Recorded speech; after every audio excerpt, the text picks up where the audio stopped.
the Tristan Law Show. If it's your first time here, welcome. If you've been here before, welcome back. I'm Tristan Law, some retired pro wrestler, and today, I'm your host. We're not just breaking down matches today. We're talking about Survivor Series, WarGames, San Diego 2025. Survivor Series, let me tell you about it. That might have changed WWE's whole direction for 2026. We got returns. We got twists. We got title changes. We got mystery attackers. Today, last night, it felt like WWE was telling you, pay attention, we're setting up for the next era. Just want to let you guys know that Jess is not here today. She's a little bit under the weather. Jess feel well soon. Jess will be here tomorrow. But what I want you guys to do is get your match of the night, moment of the night, and your wrestler of the night ready, because we are going to be talking about that later on. Think about who it's going to be. It's live. It's interactive. The chat's already going. I see it going. Universal's here. Fernando's here. What's going on? And we also got a poll. In the poll, I want to know, what is your favorite match of the night? And tell me why in the comments. You got 4 matches you can pick from. Stephanie Vaquer versus Nikki Bella, the women's WarGames match, the men's WarGames match, or Cena versus Dom Dom. Who is it going to be? But what we're going to be starting today's show off with is that we're going to be starting with the match that ended the night, and I want to hear all of your opinions. Bring them out. Bring them out. Okay? So the first match that we had, obviously, Brock Lesnar, Drew McIntyre, Logan Paul, all of them, they won, right? They defeated the Usos. But when I'm looking at the entire match, the thing that I'm looking at with this entire match was this match, the men's WarGames match. This entire match was a Bron Breakker showcase from start to finish. His energy, his entrance, his presence. Bron Breakker put the whole entire company on notice last night. That if you did not think that Bron Breakker was the man, you need to wake up and slap yourself. Bron Breakker, I ain't gonna lie, Bron Breakker had the dopest entrance of everybody last night on WarGames. Just the way that he came out, they followed him outside of the dugout. You see the screens and everything next to him. Look, they called Bron Breakker the badass. Bron Breakker's entrance, it was straight up badass. He put the whole company on notice. There was one thing, though, that was really different about last night. It's something that you don't see often. It's very rare. You know what that was? I'll tell you in a second. Let's go to the chat. So, Universal's here, and he says, hola. He says that it was a horrible show for many reasons. Fernando says, what's up? Universal says, 0 matches were good. Damn. Universal, you hated every single match last night on WarGames? Okay. No problem. You know how we do here. We don't roast people for how they feel on their opinions, but all right, that's okay. Universal, it has to be one match, just one match that you thought was halfway decent. Fernando says that it was Universal says that it was a major embarrassment that the biggest attendance ever for Survivor Series was arguably one of the worst. Fernando says that he disagrees with me. Survivor Series told us nothing at all. We saw different Survivor Series show. And you know what? That's why I love it here. We all get the opportunity to speak about what Survivor Series that we saw. I'll explain it to you. And I know that you'll explain to me in the comments as we go along. Universal says the only honorable mention was Dom because it was the only one that was entertaining. All right, I'll take that. Universal agrees with Fernando. It told us nothing because they have no direction right now. Hold on to that. Universal says that it was chaos backstage all day. I hope they're not going back to the Vince McMahon era, to where they're tearing up scripts right before we go out there. But let me tell you one of the things that was different about last night's WarGames. CM Punk, he took color. Meaning that, there was a little bit of blood in the match. That was something that WWE never lets dudes bleed anymore. It's not what they do. In a match like that, should there have been a little bit of blood? All right, I guess. It's a special occasion. Fine, no problem. Just a little bit of blood, fine. But I feel that any kind of like extra blood, the excessive blood that AEW does, leave that for AEW. Leave that for Jon Moxley. Let it be a bloodbath for him. But with what we got last night, I felt that it was special and it made sense a little bit. People didn't really see where the blood came from. It was kind of from the Claymore right before Cody Rhodes came out, but I think it was effective and it was personally timed. My whole thing about that match, that whole entire match itself, to me, it felt like the 1992 Dream Team. The whole match felt like the Dream Team. You pretty much had your a Michael Jordan, you had a Larry Bird, Charles Barkley, Scottie Pippen. The reason why I say that whole entire WarGames match, I'm talking about all 10 men from both sides, it felt like the Dream Team because a large portion of that group, they're bona fide stars. You can't even deny that. That's not even a discussion. Yes, they're stars. But there's a portion of the group that was about to become stars. You got your Bron Breakker, your Bronson Reed, your Jimmy Uso, your Logan Paul. Logan Paul, I think, in my opinion, is going to be one of the biggest stars in the WWE. He's not a star yet. He's not on the same exact realm as Jey Uso, who people don't like, and I understand. I was very excited when Brock Lesnar came out and ruined his whole entire Yeet Fest. But Brock Lesnar's a big star. Roman Reigns is a big star. CM Punk is a big star. Drew McIntyre's a big star. That felt like the WarGames. That WarGames felt like the Dream Team to me. Maria's here. So is Stu.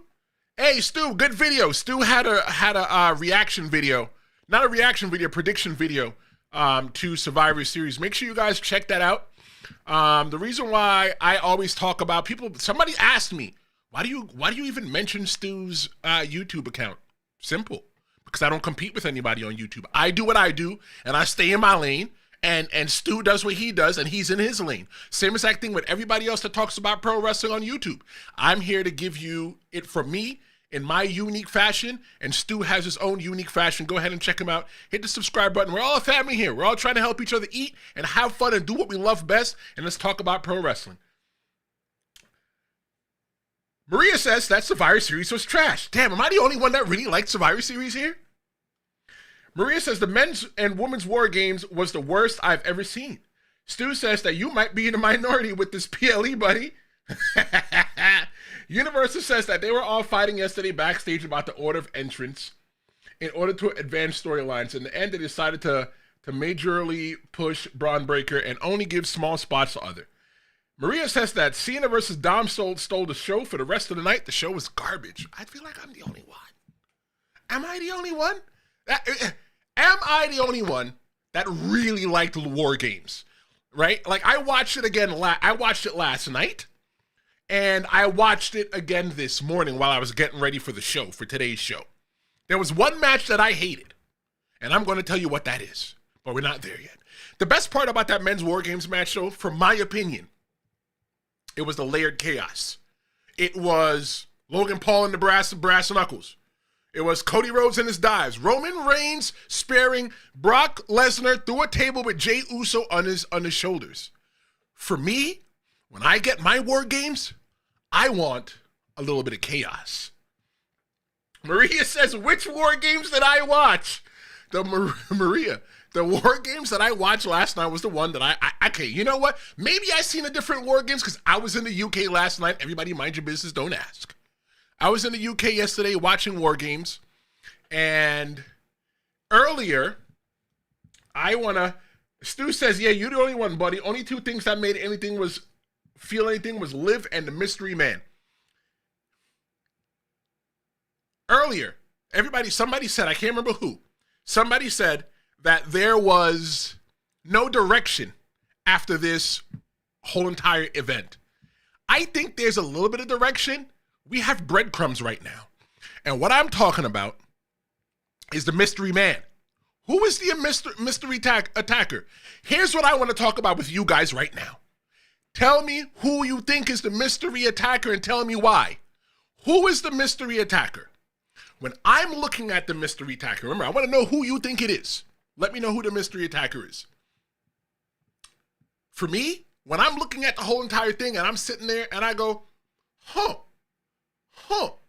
could it be somebody that came from Paul Heyman? But why would Paul Heyman have to do that? Paul Heyman shouldn't have to bring anybody else out there because Paul Heyman had a team that was stacked. Paul Heyman, if he needed an insurance policy, his insurance policy was Brock Lesnar. Paul Heyman's team was stacked. So why would it be somebody from Paul Heyman? Unless Paul Heyman thinks that Brock Lesnar is slowing down and he didn't trust him. I don't know. We know that Paul Heyman likes to trade up to the newest thing, the thing that's going to keep him in business for long. But then the question, and if it's not him, then who? Who is the mystery attacker? Could it be somebody for Roman Reigns? Because let me tell you about why I think it could be Roman Reigns.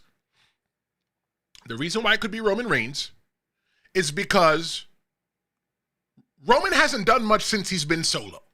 Since the whole entire thing when the bloodline went left, what has Roman Reigns really done? I'll wait. Nothing. I don't think that Roman Reigns has done anything since he has left the bloodline. Maybe he understands that he was strongest when he had a whole entire army behind him. Look, in case you guys don't know, that Anoa'i family is huge. It could just be another Samoan, right? Every single day somebody gets born into the Samoan dynasty. So do not think for any second that there is a shortage of people in that could be in the bloodline. So if not Roman, then who? Could it be Jey Uso? Now, before you attack me real quick, listen, let me tell you why I think it could be somebody from Jey Uso. I can tell you who it's somebody from. I can tell you who it's somebody who it's not from. It's not from CM Punk, but it could be from Jey Uso. Maybe Jey Uso wants to take a page out of Roman Reigns' book because what does Jey really want? Jey wants to become the World Heavyweight Champion again. That's what he wants. Who has the World Heavyweight Championship? CM Punk. Jey is taking a page out of Roman Reigns' book because Jey understands that when Roman was on top, he was a henchman. So maybe what Jey Uso's doing is building his whole entire team right now. I don't know. I'm about to go get I should probably go get the tinfoil hat and go put the tinfoil hat on. Could it be the same exact person that attacked Jacob Fatu?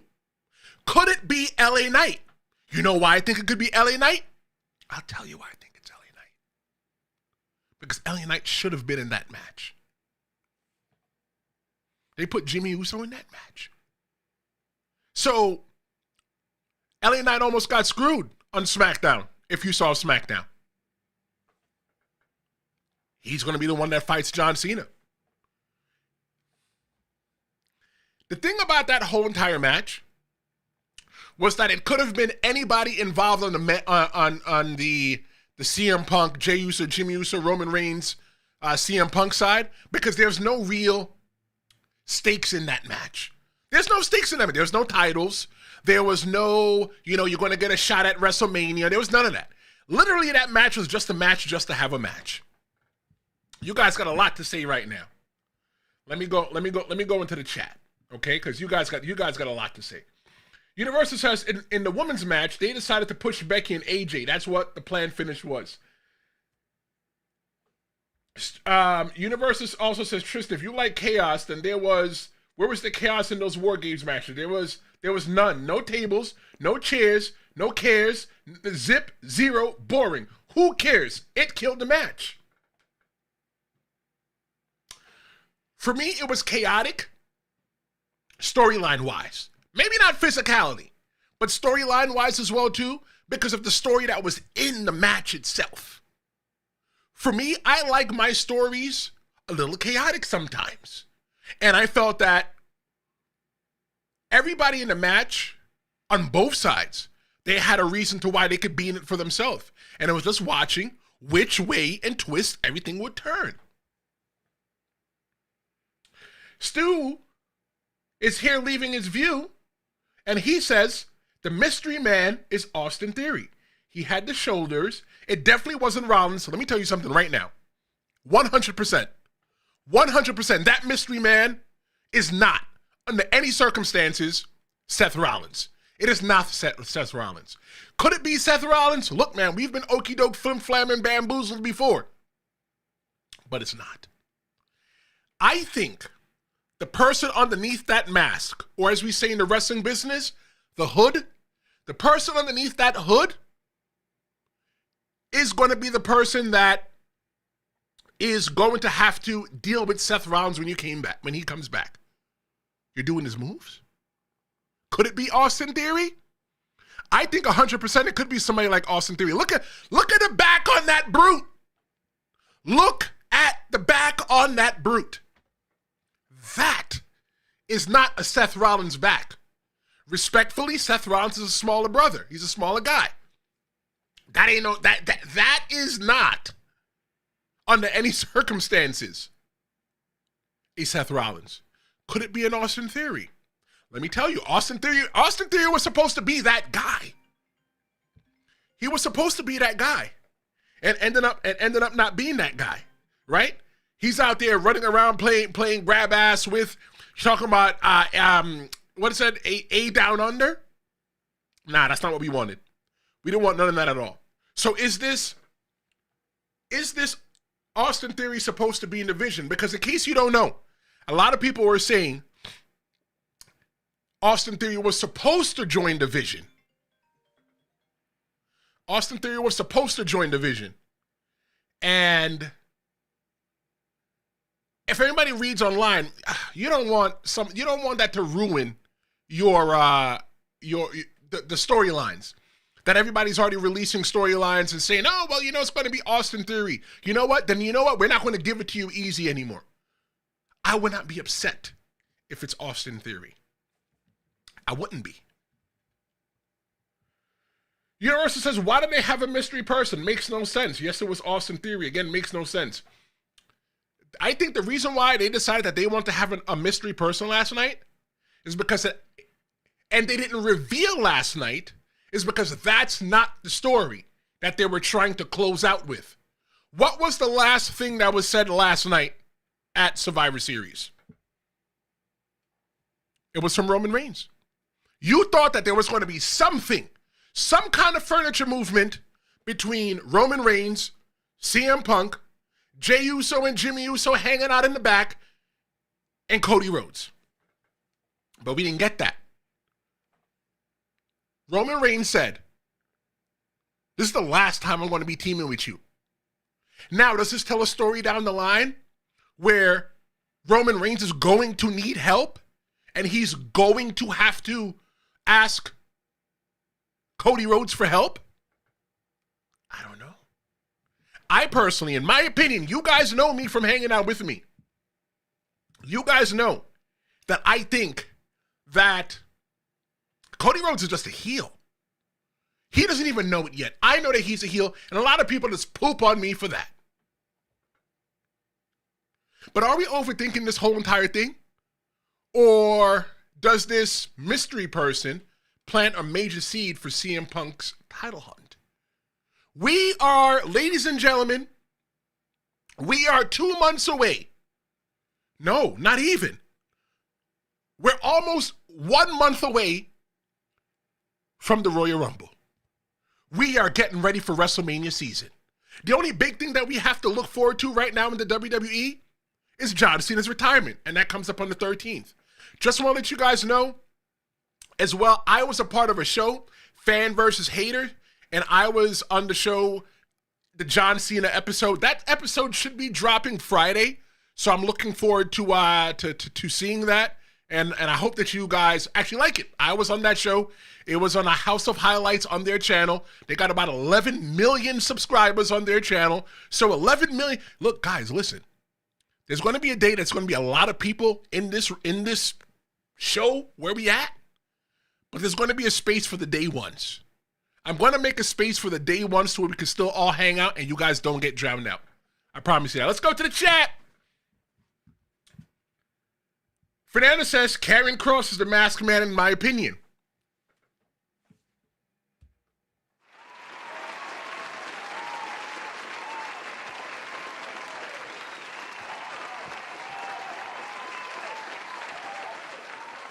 You know, Fernando, that's not a bad idea. You know what, Fernando? What if it is Karrion Kross? It makes sense for Karrion Kross. What if the story is that WWE didn't think that Karrion Kross was the Vision? They didn't see him in the future storyline. And now this is the way he's making his return. What if Karrion Kross was never really released from the WWE? That has been something that I've been running with for a very long time. That Karrion Kross might still be in the WWE. They'll let him do his little thing, and then when he's done with his little book deal, he'll come back. You know what, Fernando? I like that. Okay, so what do you guys want? I'm asking you guys that are watching live or on demand. Tell me right now, in the comments, I want you to type one of two things. Is it Austin Theory, or do you think it is Karrion Kross? Because I'm not going to lie. If it's Austin Theory, I'm like, okay, let's see what we got next here. But if it's Karrion Kross, it's almost like it's about damn time. Let me know what you think. Going through the chat. Universal says that when the Mystery Man debuts, it's supposed to be Solo Sikoa. I hope to baby Jesus that it is not Solo Sikoa. And you know what? Solo Sikoa got his own problems on SmackDown. Did you guys see the end of SmackDown? Solo Sikoa has more problems than Jesus has disciples right now on SmackDown. He's got the Wyatt Six, and the Wyatt Six, they looking for him. They got his number. Universal says, but it was Austin I lost it. It jumped. Universal says it was Austin the outfit. They are going to redo the Bloodline feud in the future before Roman leaves the Mania. Roman has to pass the torch to Solo. Oof. Fernando says that Roman's not turning heel. Punk needs to look cool again. A heel turn would fix that. Okay. Universal says not Karrion Kross, not Elliot Knight. Stu says Elliot Knight's a good call, but I don't see it. I like that idea too. Universal says that, and he's the number one person in the chat right now. Universal says that Roman is not turning heel. He will be a face losing to Solo. Fernando says Cody versus Punk or Punk versus Roman at Mania. King Suavita says, I just got in here, but I hope it's not a theory. But the stomp would have happened to Cody. Should have happened to Cody. Cody needs to get up out of the Bloodline business. Why is he our champion? We need Roman or another star. I agree. Maria again with her hot take. Maria says that WarGames was more like Patty Cake's games. Cringsavito says WarGames was whack. God, really? I'm really the only person that liked WarGames? He said that it was whack. Maria says, you keep hyping up Austin Theory every time. Let it go. It's not him. All right, fine. Okay, so here's what. Okay, so Universal says it was Randy Orton. Randy effing Orton. Okay. He says it was confirmed by a friend. It was Randy Orton. You know what? Look at the back on that brute. Look at the back on that brute. Universal says it was confirmed by a friend, whoever his friend may be, that it was Randy Orton. Looking at that back, could it be Randy Orton? I could see that. I could see that 100%, that it could be somebody like Randy Orton. But here's the question. Why would Randy Orton have to go and cover his face? Why? Why would Randy Orton have to go and cover his face? What's up, Robbie? Why would Randy Orton have to go and cover his face?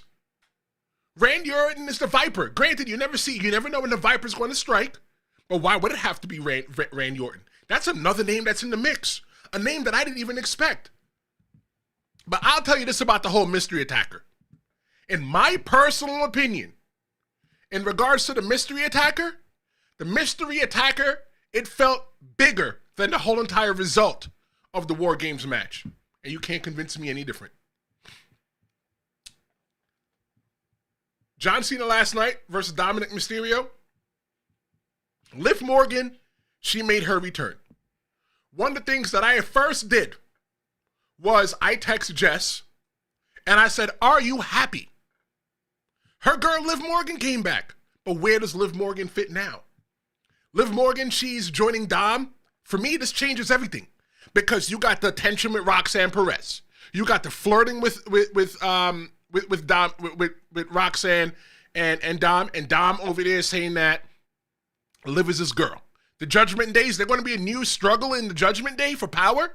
The woman's dynamic in this whole entire thing, it's not only going to be fun, but it's also going to be messy. This is the match. You guys said that you guys liked this match a lot.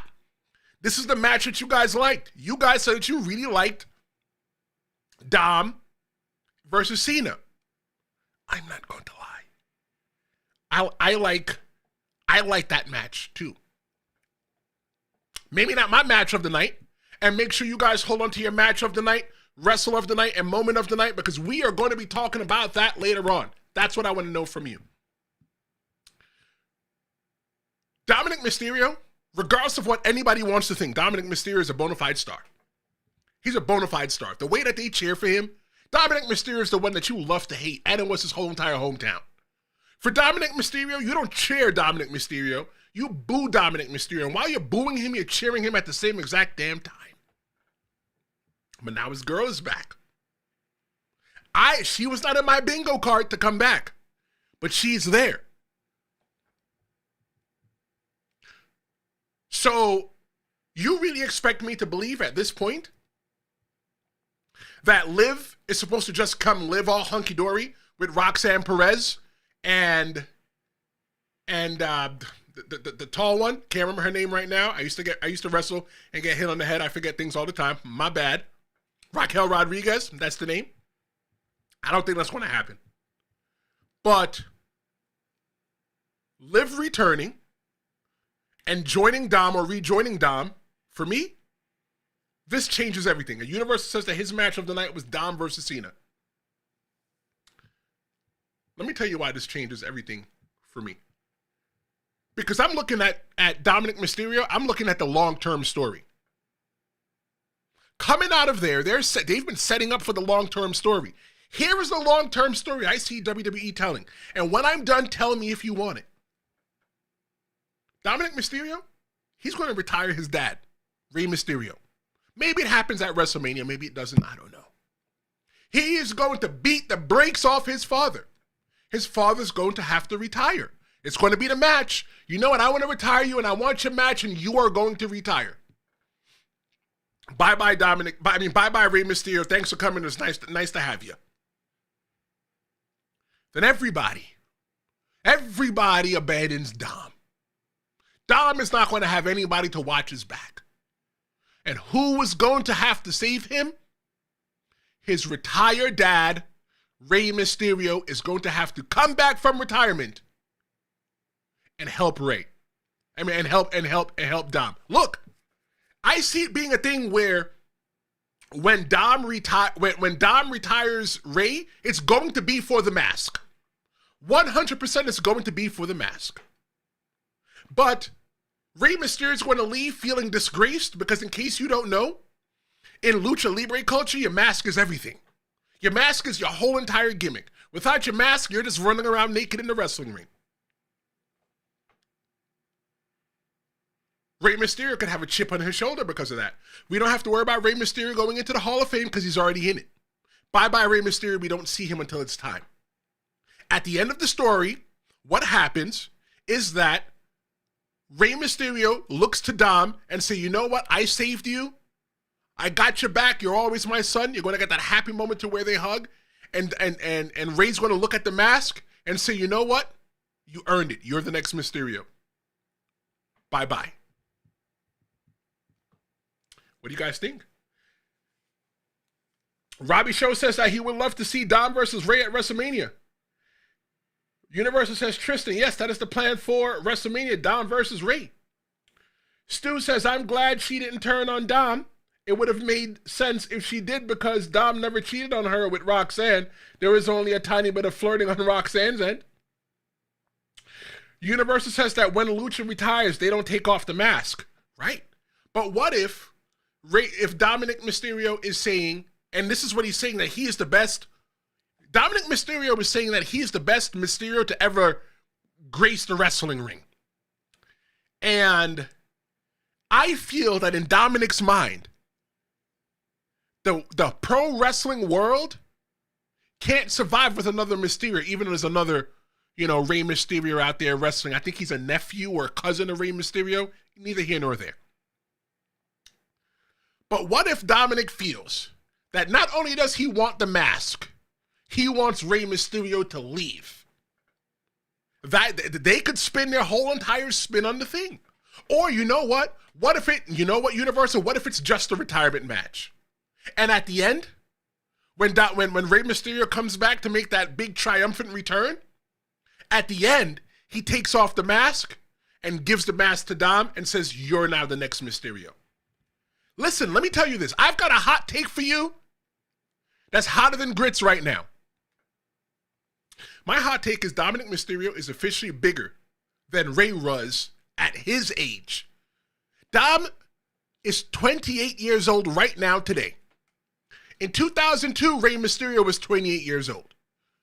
In 2002, Rey Mysterio was making his debut in the WWE after WCW closed. Dominic Mysterio, he's 5 years into his career at 28, while Rey was 13 years into his career by 28. If you ask me, Rey Mysterio didn't get WWE big until 2005 after he finished wrestling with Eddie Guerrero. Dominic Mysterio is he is the biggest Mysterio right now in pro wrestling business. Yeah, no problem. We see Rey Mysterio, that's fine. But the biggest Mysterio right now in pro wrestling is Dom. Universal says that his friend shared with him. That was the start of Randy's heel turn last night. Randy will be turning on Cody. I can't wait for Randy to turn on Cody. Because Randy told Cody out of his mouth, from his mouth to Cody's ears, I'm coming for you. I'm coming for you. Seeing John Cena at his last PLE last night, John Cena's entrance, it gives me the super chills. The chills like you guys won't even understand. He comes out there and he's just high-fiving all the crowd. And like that, so when John Cena's music hits, then everybody cheers, oh my God, we're getting John Cena. And then John Cena stands at the end of the ramp, everybody at the top of the ramp at the entrance, and everybody comes down. And then when John Cena gives the salute, pulls out the flag, the towel, and starts running, you hear the crowd, they bubble up into a pop. The run, the pop, the nostalgia, all that. I think that I am lucky to be able to see somebody like John Cena from start to finish. Granted, I've seen people start to finish. I've seen Batista start to finish. I've seen other wrestlers in the WWE start to finish, but John Cena's special. 17-time unseen, 17 never seen, unseen world champion, greatest of all time. Right now, we're living in an era right now with John Cena. I think that John Cena losing to Dominic Mysterio, even though I felt that was the easy way out, I feel like John Cena losing to Dominic Mysterio is going to do a lot for Dominic Mysterio's ego. Not only is he the two-time Intercontinental Champion, the two-time NXT North American Champion, the current AAA whatever belt that he has right now, Tag Team Champion. Dominic Mysterio could say that he was the person that beat John Cena in his last premium live event. If that doesn't make him a made man, if that doesn't make Dominic the man, what's going to make him the man? He's out there loosening the boots like Eddie Guerrero. He's got that Eddie Guerrero energy. For me, that's beautifully chaotic.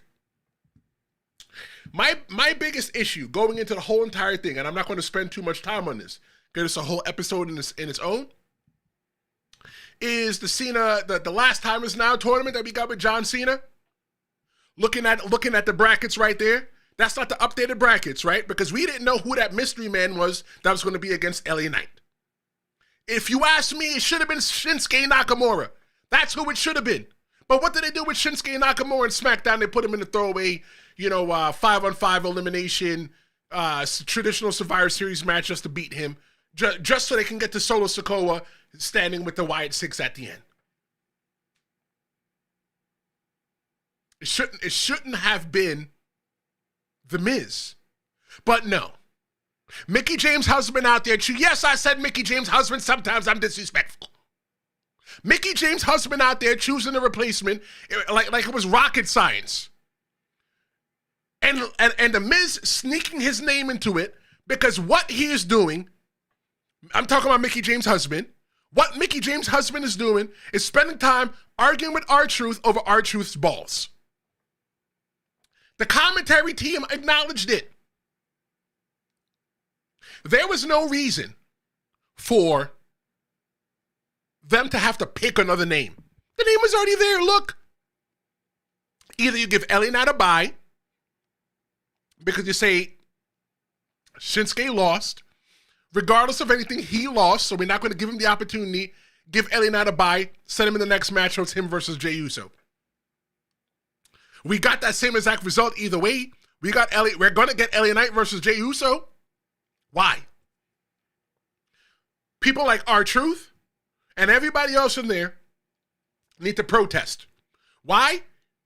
The commentary team acknowledged what The Miz did. So nobody else did? Nobody else seen it? The commentary team saw it. You're trying to tell me that everybody's sitting backstage at SmackDown and not one person is busy paying attention to what's going on? That you allowed The Miz to flim-flam, okey-doke, and scam his way into the thing? The Miz was in it already. That's how silly it is to me. The Miz lost to Jey Uso, and then he swindled his name back in there. The question is, why would The Miz be up for discussion to be in the Last Time Is Now? The Miz shouldn't even be. Nick Aldis should have said, wait a minute. The Miz's name shouldn't be in it. And the reason why The Miz's name shouldn't be in it is because he already lost. He already competed in the tournament.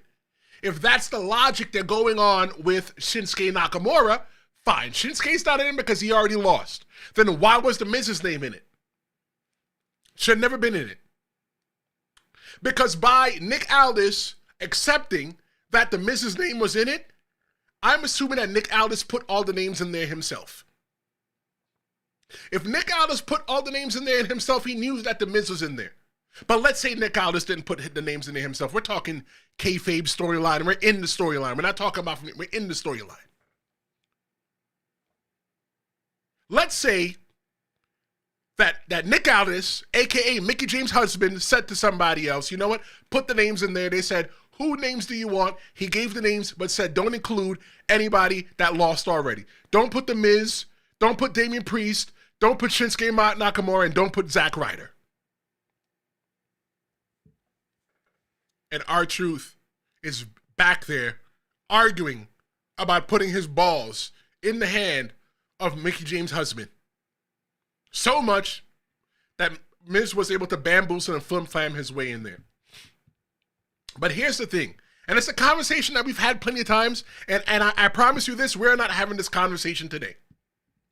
The conversation that we have and can continue to have is who retires John Cena? Is it LA Knight? Is it Solo Sikoa? Is it Jey Uso? Is it Gunther? Who is going to be the one to retire him? That's going to be a conversation that we've had before, and that's going to be a conversation that we're going to have in the future. But I'm reminding you to get your match of the night, moment of the night, and rest of the night ready for later on, because I want to see who it is. Let's go to the chat. Universe says that Penta was supposed to beat Solo, but Penta got hurt. Shit happens, right? Let's see. Fernando says that. Wait, Stu agrees with me. All right, finally, there's some kind of agreement. Okay, so besides us thinking that Survivor Series, that I think that Survivor Series was good, and everybody watching this thinks that Survivor Series was not good. At least we agree on something, Stu. Stu said, King Suavito says he agrees. The Miz should have been fought John Cena early in the year. The disrespecting the Miz way too much. The Miz is a main event star in my eyes. I don't know. You ever seen that WrestleMania 27, 26? John Cena versus the Miz? Has anybody ever really gone back and watched that match? Hey, make sure you guys hit the like button. It lets me know that you're alive. Hit the like button. Lets me know if you hit it already, I know that you're alive. Hit the like button and lets me know that you're alive. Stu says they use that truth joke 3 weeks in a row. Why is our truth a joke? Our truth should not be a joke. Fernando says that it's going to be Gunther. So does Universal. I think it could be Gunther as well too. But you know what? We've seen a lot of strange things in the WWE. And one of the strange things I want to talk about is the shortest match of the night. But honestly, it was the longest 12 minutes of my life, in the match that I'm talking about is Nikki Bella versus Stephanie Vaquer. Look. Here's my hot take. You guys want a hot take? I'll give you one. This match only existed to give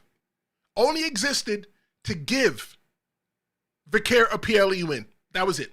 They just needed somebody that she could beat. That was it.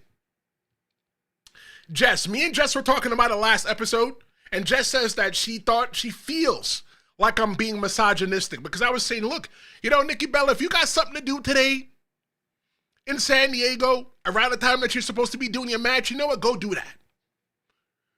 I want to explain this so that everybody understands how I really feel about Nikki Bella. And I'm going to clarify. I'm not being misogynistic. What I'm saying is that I'm talking about Nikki Bella's character. I don't know the woman as a person. She's not the person, the Nikki Bella, whatever her real name is, Nicole, whoever, is not who I see on TV. When I look at the TV, I see Nikki Bella. For me, Nikki Bella's character does nothing for me. For me personally, so much, I don't care if she wins or if she loses. I don't. But when I look at the whole entire match as a whole, let me know if you guys even like this match. We got the poll running right now, and I'm asking, golly, overwhelming. Wow, this is overwhelming. What is your favorite match? Right now, it's leading with Dom versus Cena at 67%, men's War Games at 33%, and nobody cared about the women's War Games or Vaquer versus Bella. If you ask me, though, I think that this match here, Vaquer versus Nikki Bella, I think that it was the correct decision. There's no debate needed. There's nothing else that I got to say more about that match. If you guys see anybody out there trying to trash me because I'm speaking on how I feel about Nikki Bella, you make sure you remind them. I'm talking about Nikki Bella, the wrestler. I'm not talking about Nikki Bella, Nicole, whoever she is. That's not who I'm talking about. Nikki Bella just doesn't do it for me. I'm sorry. After this, after the women's War Games match, we're going to talk about the match of the night, moment of the night, and the rest of the night. That's what's going to be coming up next here on the Tristan Law Show. Just want to remind you guys that Jess will be here tomorrow. I've invented a little hot topic. I didn't realize how much people get upset about this. But the thing that I'm talking about with Jess tomorrow is, should WWE or other pro wrestling companies or even sports run shows during the holiday season? A lot of people are up in arms about that. And you know what? We're going to talk about it tomorrow. There'll be another episode on Wednesday. On Friday, I won't be here. But here on the channel is going to be the debut episode of Main Event Conversations with Cheyenne Ortiz. The first guest is going to be beautiful Buddy Thomas. If you don't know who he is, look him up on social media. Beautiful Buddy Thomas. That's T-O-M-A-S. T-O-M-A-S. Beautiful Buddy Thomas. T-O, let me put that in the chat so that you guys got it. Beautiful Buddy Thomas. T-O-M-A-S. That is who will be the person that will be that Cheyenne will be interviewing here live. I decided to give Cheyenne a show on this channel, because the channel, I'm telling you guys now, the Tristan Law Show is going to grow into a network. This is going to be the place where you guys come to get your pro wrestling talk, to where you will always be a part of the conversation. The day that you guys stop being a part of the conversation, you guys email me. TristanLawShowMedia@gmail.com. Give me a call, 973-826-0101. Leave a message on the voicemail. I need to change the voicemail from Streamer Mania. But either way, call that number, send me an email anytime. Anytime. Y'all want to talk? We can talk. So that's what's happening this week on the show. Tomorrow, we are talking about should wrestling run shows during the holidays. Wednesday is going to be another live episode featuring just me. And Friday, where it's going to be the first episode live of Main Event Conversation with Cheyenne Ortiz. I hope you join us. I hope you hit that subscribe button, because to me, we're growing and we're a family here. Nikki's real name is Stephanie, and Stephanie's real name is Stephanie. Okay, right. Stephanie, fine. Maybe it wasn't Nicole. It was Stephanie, fine. Yep, Stephanie. Fernando says that he is sick of people claiming The Miz has been disrespected in the WWE. That's BS. The Miz is lucky he's still around. Maria says back-to-back shows of the Tristan Law Show is awesome. Yeah, it's a lot of work, but I do think it's awesome as well, too. Robbie says that I'm not leaving. I support small channels. Bro, I support everybody. And I appreciate you supporting small channels, because every big channel was a small channel. And I'm telling you, there's going to be people that I'm going to be like 5 years, 10 years from now. I'm going to be like, yo, you remember? I remember when you were there. There's going to be a time that we are all going to meet each other, and it's going to be a whole entire thing. And you guys are going to be able to say, you know, here's what I will probably do. And remind me when it's time, because I wrestle and I forget. What I want to do is one day I want to have a live show to where we do the Tristan Law Show live. Maybe doing a WrestleMania, maybe doing a SummerSlam, maybe doing AEW something. And I want to have the front row for day one. If you're at day one, I want you sitting in the front row. I'm talking to Universal. I'm talking to Stu. I'm talking to Robbie. I'm talking to Maria. I'm talking to Cupcake. I'm talking to Heel Vega. I'm talking to Fernando. I'm talking to King Suavito. All you guys that are here while I'm just small, just wait until we get big. Wait until we get big. Maria says that you are a very giving person, Tristan. Look, the way I look at it is that I want to give everybody the opportunity to succeed. I love talking about pro wrestling, and I love giving you guys, the audience, the ability to be a part of the show. To me, that's what I think is most special, that you guys get to be a part of the show. I'm not just talking about pro wrestling to myself. Like, we are having a discussion together. So one of the things that I want to do future down the line is that, yeah, the flagship show is always going to be the Tristan Law Show. Whatever the name of whatever the name I change the channel to. Thinking maybe the TLS network. I don't know. But Cheyenne is going to have his show here, right? There's going to be a show featuring women, all woman cast. All women cast on the Tristan Law Show, and that's going to be giving pro wrestling from the point of view of a woman. Then there's going to be a show that talks about AEW, because I really don't have the stomach to watch AEW too tough. Leave me alone. Yeah. I'm going to have one that also talks about NXT, TNA, all that. And then I want to have a show that just talks about independent wrestling, because there are so many people on the independent scene. You guys support small creators like me. The people on the indies, and I'm talking about like the beautiful Buddy Thomases, the people that you don't know. Those are the people that are grinding, that are working real hard to make a name for themselves. Those are the people that I want to introduce to you. And that's what the hell we're doing here on the Tristan Law Show. So, and it looks like Robbie has a little channel. So after we're done, Robbie, I'm going to check out your channel, subscribe to your channel. I only subscribe if I plan to watch. So I'm going to watch a couple of your videos or video. And if I like it, I'm going to subscribe. Why the hell not? And you know what? And when your videos are good, ask Stu. I will comment, and I'll even come in here and talk about it, because you know what? We're building a community. Maybe one day you guys say to me, hey, Tristan, I want to, come underneath the Tristan Law Show network and put my channel there. You know what? There's always an opportunity for us all to succeed. But let's talk about that first match. That first match had opened up the night. The match that you guys weren't really too excited for, but you know what? I think that it was a good match to set the exclamation mark, to set the tone for the night. I'm talking about that women's WarGames match. One of the things that stood out to me the most was they didn't have any shark cages in that match. This is the shark cage from last year. Maybe they didn't want the place for the wrestlers to sit there and just do that, but I'm thinking as a wrestler, one of the things that is that when you're in front of the camera, like right now, like when I'm in front of the camera, I'm on. There's no off. I'm just on. And the wrestlers just have to be on. So it gives them a little bit of time backstage to not be on. But I liked that the reason why, in my opinion, the reason why WWE didn't do the shark cages this year is because it wasn't a straight shot from the entrance to the ring. It's in WWE when they run in baseball stadiums, there's always a curve, right, from the entrance to the ring. And I like that the WWE didn't pretend, they didn't ignore it, and what it did for me, it made the pacing better for me. Io Sky out there running around with the trash can on, I don't know, man. I guess that's her tradition. They branded it, they wrote her name on it. I don't know, maybe that'll end up in the Hall of Fame somewhere.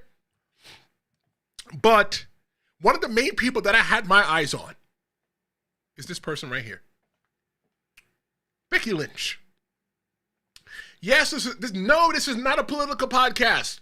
We don't talk about politics. I'm going to buzz myself in advance.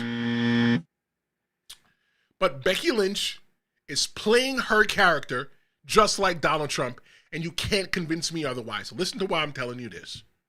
When Becky Lynch is posting online, she's posting in all caps.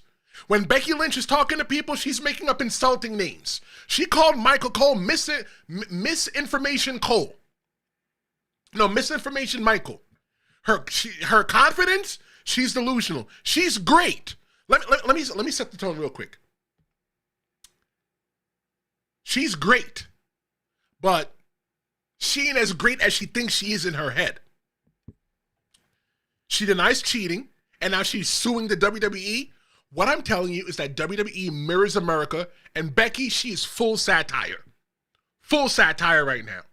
And I'm enjoying this version of Becky Lynch because, for me, I felt like the regular basic Just the Man or the Last Kicker, that was just a little bit too basic for me. I just need a little bit more. But looking in that same exact picture, there's somebody else in that picture. It's Charlotte Flair. The question is, who the hell is Charlotte Flair when she doesn't have a championship around her waist? Charlotte Flair right now is in her soft girl era. Everybody's saying, who is Charlotte Flair when she doesn't have the championship around her waist? To steal a line directly from Jade Cargill, I'll tell you who the hell Charlotte Flair is. Charlotte Flair is that bitch, if you didn't know. Charlotte Flair is that goat. Okay, fine, maybe she might be a Nepo baby, but can you really sit here and deny that Charlotte Flair hasn't worked for what she's got? You out there just running around handing out stuff to Charlotte Flair? Charlotte Flair is it. Charlotte Flair, in this stage of her career, what she's doing is she is building who she is without the championship, because all we know Charlotte Flair to do is have championships. That's all we know. Kairi Sane, I think Kairi Sane came out. It was real flat. The crowd didn't respond, and she's too tied to Asuka. I think that Kairi Sane has never really made a name for herself as a single star. She has the women's tag team championships, 2 or 3 times, but it was all with Asuka. She was an NXT champion, and that was it. She doesn't really have many singles accolades. The crowd didn't respond too much to her. She needs her own independent identity, and I feel like the way that they book her like a sidekick. AJ Lee, she shines in multi-person matches. And as a semi-retired pro wrestler, I think that's the best place to put her right now. Why? Because it gives her the ability to work up to a single-person match. But the question that I'm asking is, when Becky gets that one-on-one, can she really deliver? AJ Lee versus Becky Lynch is going to be the rivalry of 2026. I said it right now. Kevin says, brother, you said this is the best pay-per-view. Are you drunk? I have not had a drink. King Savita says the WarGames PLE as a whole had good matches.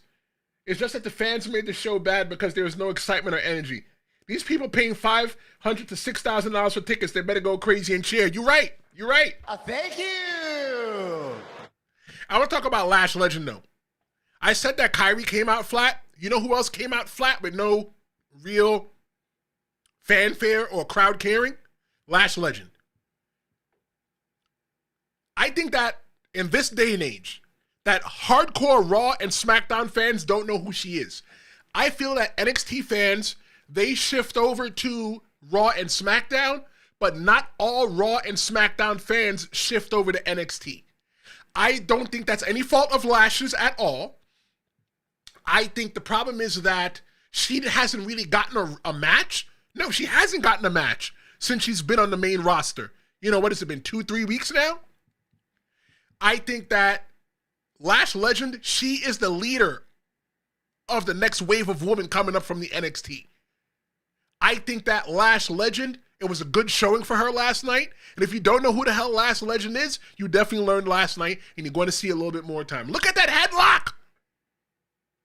It's aggressive. Look at that. Lash Legend is going to be that person. Let's go to the chat real quick. We're getting ready to go into your match of the night, moment of the night, and wrestler of the night. I want to hear who it is. You guys can start dropping them now. Let me know your match of the night, moment of the night, and your wrestler of the night. Start dropping those right now, and we'll go with them. I'm getting to them next, trying to give the chat a little bit of love. He said, Kevin said who? I think Kevin is talking about a Lash Legend. If you don't know, you'll know soon. Let's see. Summer. Hey, what's up, Summer? Summer says they played in Lash's face. You know what, Summer? Lash is going to have her coming out party. It's coming. It's coming. I think it was a soft way to introduce her, but obviously I didn't think that Nia Jax would have anybody on her side because, as I've told Jess before, that she can't have any friends. Not Jess. I'm talking about Nia Jax. Everybody that's ever been a friend to Nia Jax has turned their back on her. Look at it. You got Alexa Bliss. They turned into problems. You've got Tiffany Stratton. Where the hell is Tiffany Stratton? But they got problems. So I think that this is a great way to bring her out. And Nia's that girl too. Y'all need to stop sleeping on Nia. But let's go into the match of the night. All right, match of the night for me, the Women's WarGames match. I feel like the Women's WarGames match, I felt that it's the match of the night. It did what it was supposed to do. And what it was supposed to do was set the tone for the whole entire night. It set the tone for the whole entire night and let you know what to expect and let you know what to feel. I think that the men's main event match, it was okay, but I feel like comparing the Women's WarGames matches, even to the WarGames match, the first one in 2019, and so on and so forth, I think that this was the best WarGames match for the women's ever. Right? They had a stacked team. Everybody showed up ready to win and whatnot. Oh, Tiffany's hurt. Okay. Moment of the night for me, the masked person in the men's WarGames match. A lot of you guys weren't too tough on that. A lot of you guys didn't like that too much. But for me, yeah, we think at this point, we think it's Austin. After we had our whole discussion today, we think it's Austin Theory. Some, Fernando said Randy Orton. Some people think that it is Karrion Kross. Just the names. I can tell you who it is not. It's not Seth Rollins. When I tell you that it's not Seth Rollins, just look at the back on this brute. That is not a Seth Rollins back. Could be a Randy Orton back. Could definitely be an Austin Theory back. Maybe Austin Theory went to go work out. But the best thing about this is that the person underneath that mask, it doesn't have to be them. It could be anybody. They could change it up in a few weeks and say this is who it is. It could have been a stand-in. Maybe they know that somebody's coming back. Maybe they want to be Seth. Maybe. What if it's Chris Jericho? Now people are saying it's not Chris Jericho's body. Fine. But what if this person is tied to Chris Jericho? things that we have to talk about. Fernando said Karrion Kross. No, Fernando said he said Karrion Kross. Universal said Randy Orton. My bad. Wrestler of the night. My wrestler of the night is Dom Mysterio. The reason why I think that Dom Mysterio is my wrestler of the night is because, you know, Dom has surpassed his dad. Dom is a huge star. Dom is the person that you love to hate.